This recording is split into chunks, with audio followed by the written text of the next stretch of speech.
ठीक है बेटा, अब हम ध्यान देंगे आइडेंटिटी नंबर 6 पर, जो क्या होती है कि आपके पास दो टर्म का सम दे रखा होगा और इस पूरे का cube which is equal to first term का क्यूब प्लस सेकंड टर्म का cube plus 3 into first term into second term plus bracket में दोनों टर्म का सम। ये आपको याद करनी है, लेकिन ये कैसे आई ये हम जल्दी से समझ लेते हैं। अच्छा, यहाँ पे a और b की जगह हम x और y भी लिख सकते हैं। दूसरी बात ये कि इसको हम ऐसे भी लिख सकते हैं। देखो बेटा, एक बार इसका प्रूफ समझ लेते हैं छोटा सा, तो जिससे ये रहेगा कि आपको आइडेंटिटियाँ जल्दी समझ में आ जाएंगी, है ना।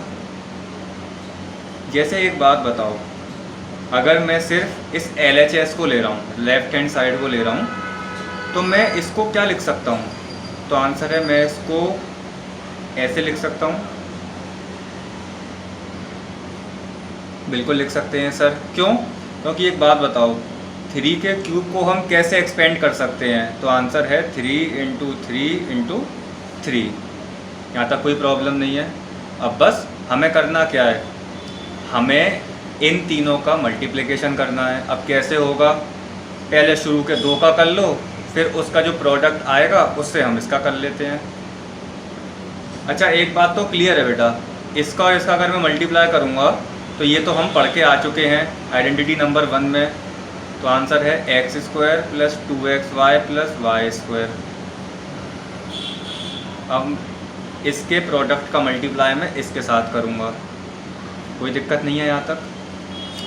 तो करो, x² का x से तो x³ हो जाएगा ये, फिर x² का y से तो x²y, फिर 2xy का x से तो 2x²y, फिर 2xy² बेटे, फिर xy², फिर y³। ठीक है बेटा, यहाँ तक कोई दिक्कत वाली बात नहीं है। अब क्या करेंगे, जो लाइक टर्म्स हैं उनको एक साथ लिख लेते हैं। तो x³ प्लस x² के टर्म्स को एक साथ, जैसे x²y प्लस x², 2x²y तो 3x²y प्लस 3x y² बेटा, ये लाइक टर्म्स ऐड हो जाएंगे। लाइक टर्म्स हैं क्यों है? क्योंकि देखो x है, x की पावर 1 है और यहाँ पे y की पावर 2 है, इसीलिए दोनों टर्म्स लाइक हैं। ठीक है, वेरिएबल भी सेम है और पावर भी सेम है, प्लस y³। तो हमें इसका एक्सपेंशन ये मिल गया जो कि इसके बराबर है। अब ये वाला कैसे आएगा सर? ये भी ऐसे आ जाएगा। देखो, x³ प्लस y³, मैं इन दोनों टर्म में से 3xy कॉमन ले लूँ? बिल्कुल ले सकते हैं। तो यहाँ क्या बचेगा मेरे पास? x, और यहाँ पे क्या बचेगा? y। बस हो गया काम। मैं इसके एक्सपेंशन को प्यारे बच्चों ऐसे भी याद रख सकता हूँ या ऐसे भी याद रख सकता हूँ, लेकिन ऐसे करोगे तो ज़्यादा अच्छा है ना। ठीक है। अच्छा, मालूम है, हम जैसे हमने ये आइडेंटिटी कर ली अच्छे से, जैसे हमने ये आइडेंटिटी समझ ली, हम यहाँ से बेटा एक चीज़ और फाइंड आउट कर सकते हैं। मालूम है क्या? वो क्या सर? हम यहाँ से x³ प्लस y³ की वैल्यू फाइंड कर सकते हैं, जो कि अक्सर हमसे पूछी जाती है पेपर में कि x³ प्लस y³ किसके बराबर होगा। तो आंसर है, एक बात बताओ, अगर मैं इस वाले टर्म को इधर उठा के ले जाऊँ तो x³ प्लस y³ अकेला हो जाएगा। देखो कैसे, जब मैं इसको इधर ले जाऊँगा तो ये माइनस का हो जाएगा। ठीक है बेटा, ये 2 टर्म बन गए मेरे पास। क्या मैं इन दोनों टर्म में से x प्लस वाई कॉमन ले लूँ? तो आंसर है सर बिल्कुल ले सकते हैं। यहाँ पे क्या बचेगा? x प्लस वाई का होल स्क्वायर माइनस 3xy। अब इसको सॉल्व करो फटाफट से। एक्स प्लस वाई का होल स्क्वायर सबको मालूम है, x square plus y square plus 2xy minus 3xy। अब बस ये लास्ट और सॉल्व होगा, एक्स प्लस वाई तो x square plus y square minus x y. ये प्यारे बच्चों x cube plus y cube का वैल्यू है। मतलब ये हम x cube plus y cube अगर हमसे पूछता है तो हम उसकी वैल्यू इस तरीके से फाइंड कर सकते हैं प्यारे बच्चों, ठीक है। अच्छा हाँ, एक बात और, यहाँ पे ब्रैकेट लगाना मत भूलना, क्योंकि ये वो टर्म है, हाँ बिल्कुल आप सही सोच रहे हो कि ये वो टर्म है एक्स और वाई, यहाँ पे आपको परफेक्ट क्यूब निकल के आएंगे, है ना। अब ज़रा क्वेश्चन कर लेते हैं इसका तो और क्लियर हो जाएगा। अच्छा प्यारे बच्चों, क्वेश्चन करने से पहले मैं आपको एक चीज़ और क्लियर कर दूँ, हमें वो चीज़ सेपरेट याद नहीं करनी पड़ेगी।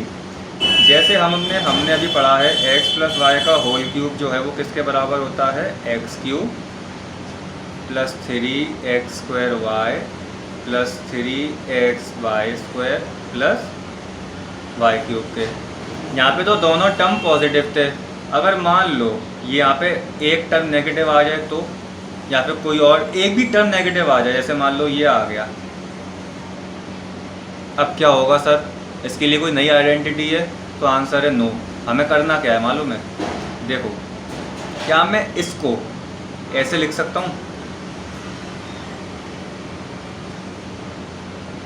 कोई दिक्कत है?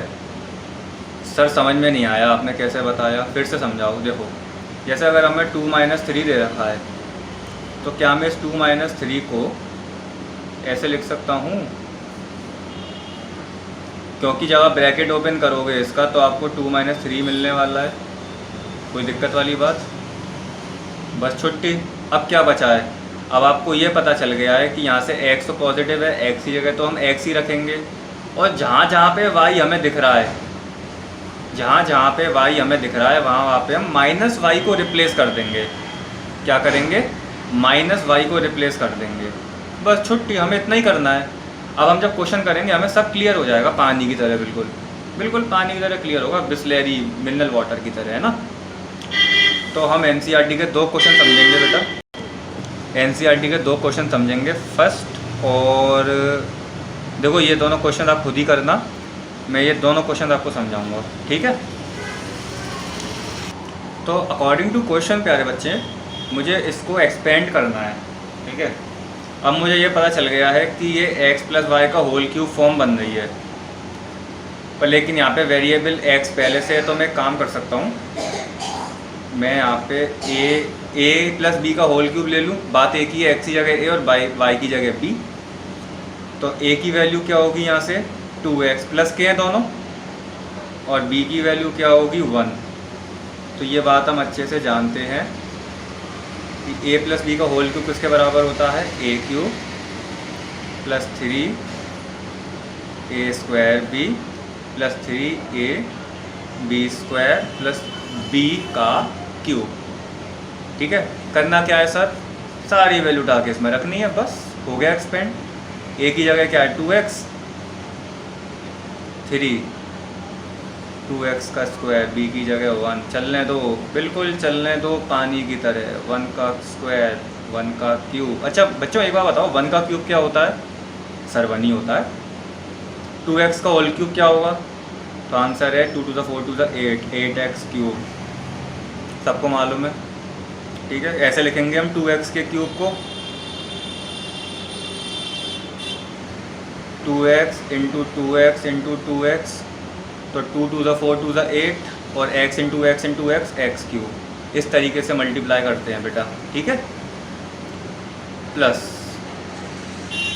हमें इसको सॉल्व करना है, तो पहले स्क्वायर को खोल लो, 2x का स्क्वायर 2x का whole square 4x square, 4 3 12, 12x square. 1 से मल्टीप्लाई करोगे तो 1 ही आएगा, हाँ वही नंबर आएगा। जैसे आप किसी नंबर का 1 में मल्टीप्लाई करो तो वही नंबर आता है, ठीक है ना बेटा। ये हो जाएगा 6x, 1 का स्क्वायर 1 प्लस 1, ठीक है। ये मेरा बन गया 2x प्लस 1 का होल क्यूब, इसका एक्सपेंशन। अच्छा, अब इसका उल्टा वाला, अब उसका उल्टा भी हो सकता है, आपको ये दे रखा हो एक्सपेंशन के रूप में और इसके फैक्टर पूछ ले कि मतलब इसको फैक्टराइज करो, तो कैसे करेंगे, उसका भी एक क्वेश्चन है, वो भी हम समझेंगे।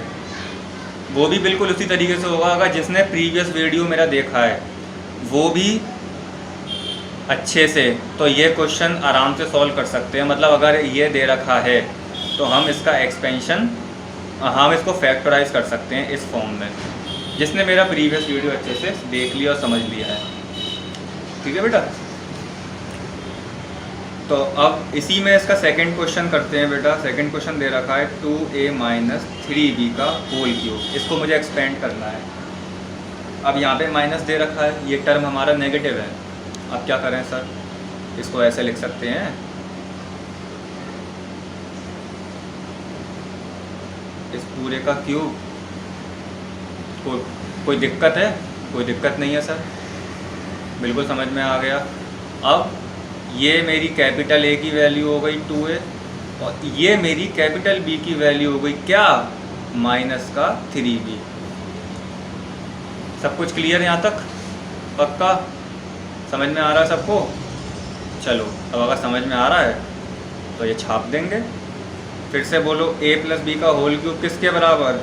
तो आंसर है a cube plus 3a square b plus 3a b square plus b cube. बिल्कुल सिंपल तरीका है इसको तोड़ने का, ये है ना। अच्छा, अभी आपके मन में एक डाउट और आ रहा है, मैं भी क्लियर कर दूंगा उस डाउट को। पहले इसको फटाफट एक्सपेंड कर लेते हैं। a की जगह रखो 2a, जहाँ जहाँ पे a दिख रहा है वहाँ पे 2a स्क्वायर, b की जगह क्या है माइनस 3b प्लस का 3a की जगह 2a और b की जगह क्या है बेटा माइनस का 3b का होल स्क्वायर प्लस माइनस का 3b का होल क्यूब। ठीक है बेटे, अब 2a का क्यूब क्या होगा, होल क्यूब, आंसर है 8a क्यूब। ठीक है, 2a का स्क्वायर तो आंसर है 4a square, 4a square into 3 12a square और 12 थी 36 माइनस का 36 a स्क्वायर b। एक बार आंसर चेक कर लेना, ठीक है ना। माइनस का 3b स्क्वायर क्या होगा, प्लस का 9b स्क्वायर, तो 9 2 ज़ा 18, 18 इंटू 3 54a b स्क्वायर। इसका तो क्यूब सब जानते हैं, माइनस का क्यूब ऑलवेज नेगेटिव होता है ना बेटा। अगर हम माइनस का क्यूब करते हैं तो आंसर एकदम नेगेटिव में आता है, तो माइनस का स्क्वायर करेंगे तो पॉजिटिव हो जाता है, क्योंकि माइनस इंटू माइनस क्या होता है प्लस, बच्चों वाली बात है। तो ये आएगा 3 9 3 27 b क्यूब। ठीक है ना बेटा, तो ये इसका क्या हो गया, एक्सपेंशन हो गया। हो सकता है पीछे आपको आंसर में ऐसे दे रखा हो कि 8a cube minus 27 b cube minus 36 a square b plus 54 a b square. ऐसे भी ठीक है और ऐसे भी ठीक है, दोनों जगह ठीक है। अब जो आपका यहाँ तक क्लियर है सबको, बस एक्सपेंशन करा है अच्छे से, a और b की वैल्यू फाइंड करी है। और अगर मिडिल टर्म हमारा सेकंड टर्म नेगेटिव दे रखा है तो हमने इसको किस तरीके से सेट करा है a प्लस बी की फॉर्म में, वो हमने सीखा। अब आपके मन में एक डाउट आ रहा होगा, आप सोचोगे कि सर अगर पहला टर्म नेगेटिव हो तो हो सकता है ना। जैसे मान लो हमारे पास 2a माइनस 3b दे रखा था, ठीक है, क्यूब। अगर मान लो पहला टर्म नेगेटिव हो तो क्या कोई दिक्कत नहीं है, इसको मैं ऐसे नहीं लिख सकता, इसको ब्रैकेट में लिख लो, कोई दिक्कत है। यहाँ तक सेट कर लिया मैंने इसको a प्लस बी की फॉर्म में, तो यहाँ से ये मेरी a की वैल्यू हो जाएगी और ये मेरी b की वैल्यू हो जाएगी। एक कंडीशन तो ये रही। कंडीशन नंबर 2 ये है कि अगर मान लो अब आप कहोगे सर पहला टर्म नेगेटिव हो दूसरा टर्म पॉजिटिव हो, तो मतलब ऐसे कोई दिक्कत नहीं, तो और भी अच्छी बात है, सेकंड टर्म तो हमें नेगेटिव मिल ही गया। तो यहाँ पे a की वैल्यू क्या होगी, वो सेकंड टर्म तो हमें पॉजिटिव मिल गया ना। अब क्या दिक्कत है, a की वैल्यू -2 है और b की वैल्यू 3b है। ए प्लस बी की होल क्यूब में लगा दो ए और बी को। बस कैलकुलेशन पे ध्यान रखना बहुत ज़रूरी है बेटा। ये यहाँ तक सबको समझ में आया आइडेंटिटी नंबर 6 के बेस पे क्वेश्चन। अच्छा, यहाँ तो देखो एक तरीका ये था कि यहाँ पे आपको ए प्लस बी सीधे सीधे करके पूछ रहा है। देखो ये क्वेश्चन सबको करना ज़रूरी है ना। अब क्वेश्चन नंबर 7 में क्या कह रहा है बेटे कि हमें इसका होल क्यूब निकालना है आइडेंटिटी को इस्तेमाल करके। ऐसे ही नहीं है 99 इंटू 99 इंटू 99 इस तरीके से मल्टीप्लाई कर दो, नहीं, इसमें हमें आइडेंटिटी यूज़ करनी है। देखो एक क्वेश्चन करके दिखा रहा हूँ मैं, सेकंड वाला, उसी तरीके से सारे क्वेश्चन होंगे, है ना।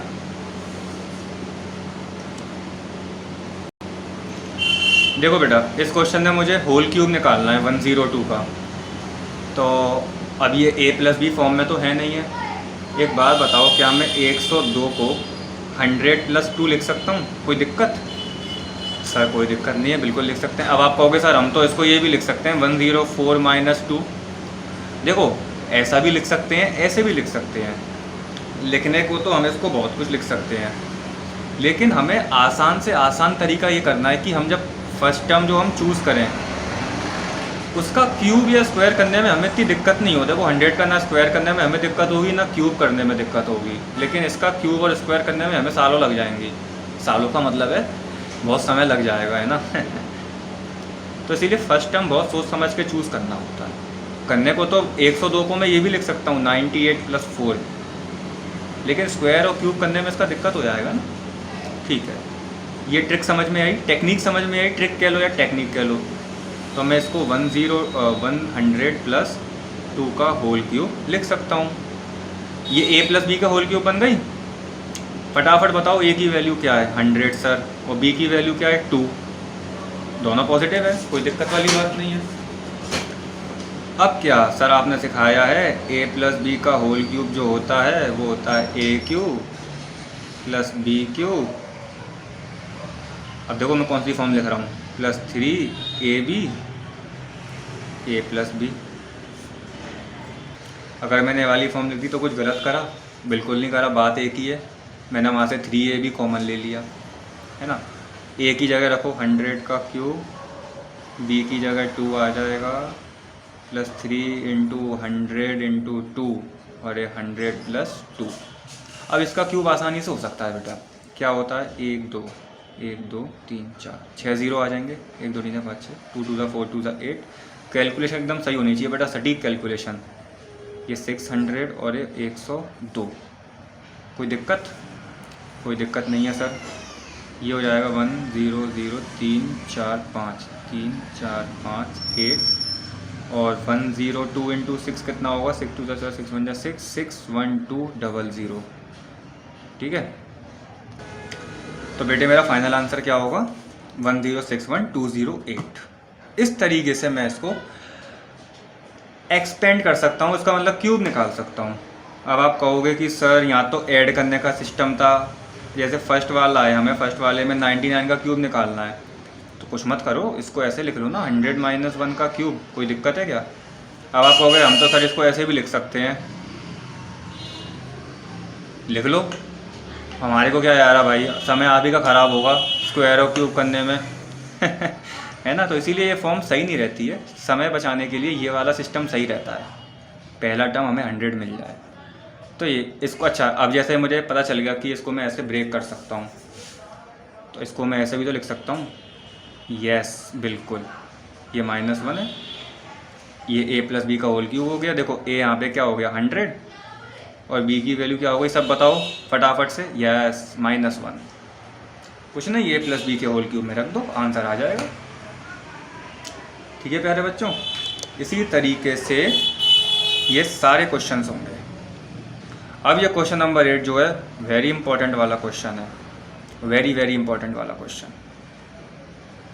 ठीक है ना, हमें इसमें इसको फैक्टराइज करना है, ये जो हमें वैल्यू दे रखी है। अगर इसको अच्छे से समझना है आप सबको तो पहले इसको समझो। अगर इसको समझ में आपको आ गया तो आपको ये समझने में बिल्कुल प्रॉब्लम नहीं होगा बेटा, गारंटी के साथ कह रहा हूँ। ठीक है, तो यहाँ तक इतना ही, अगले लेक्चर में हम इसको कवर करेंगे। ठीक है।